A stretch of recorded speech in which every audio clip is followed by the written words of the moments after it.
Minister, what can you tell me about the current hostage and ceasefire agreement on the table right now?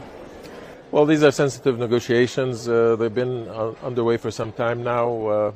It's always, I think, better not to get into details, but rather to highlight the importance of ending the current military conflict in Gaza, the scale of devastation, of human loss in terms of civilian casualties does necessitate an immediate ceasefire so that we can elevate the assistance and so that we can avoid further casualties and the displacement. Of course, for a negotiation to be successful, it needs political will on both sides. It needs moderation and it needs a recognition that it is in the best interest of all involved and the region that this conflict is terminated, that we have to look to a political horizon that can address the comprehensiveness of the Palestinian question, creating security for Israel, creating security for the Palestinians, and that can only happen through the implementation of a two-states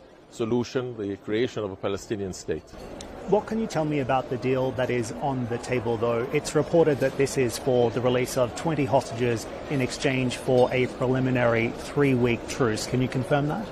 Well, I think it's been circulated in the media certain expectations of what an agreement will contain.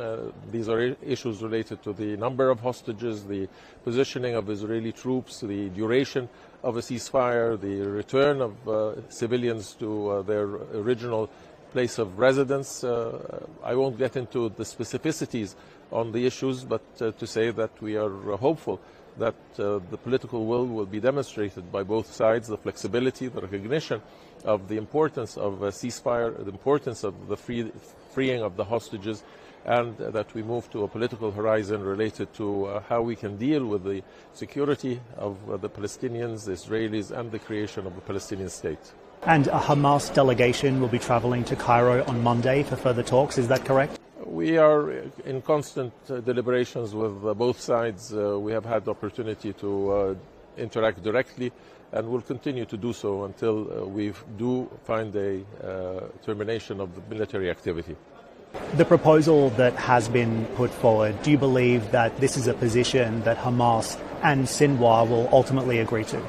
I cannot speak on behalf of any of the two sides. We can continue to actively promote a proposal that might receive the agreement of the two sides, and this is done in conjunction with cooperation with the United States, with our Qatari brethren, and of course the formulations always take into account what we consider is in the best interest of both sides and the limitations that exist on both sides. For negotiations to be successful, it is up to the sides involved to show the political will and to show the moderation and the acceptance of dealing with the competing interests.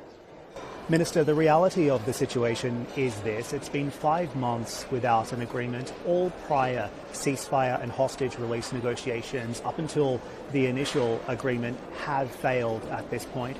People right across the region are hurting and regional stability is at risk. At the same time, time is also running out here, with Israel now threatening to go into Rafah. So what is at stake if this proposal fails? I think the most important element is the number of civilian casualties. This is unprecedented that there should be 34,000 civilians that have lost their lives, 20,000 among them women and children, 17,000 children have been orphaned. These numbers and the way that the international community and the media have been addressing what is an unprecedented moral dilemma in terms of daily loss of civilian life and lack of definition of what is happening, I think is the most important element. And for the international community, for the two sides, to deal with this effectively does necessitate an end to the military conflict in Gaza, that we should move ahead to a final resolution of the Palestinian cause, the legitimate rights of the Palestinians, their right to the creation of a state where all parties can live in security and peace, in harmony, in integration, in cooperation. And for us to do so, we have to move forward and diffuse the issues that have instigated this cycle of violence which is primarily an occupation of a people with a definitive identity, and that should have the same rights as all other peoples.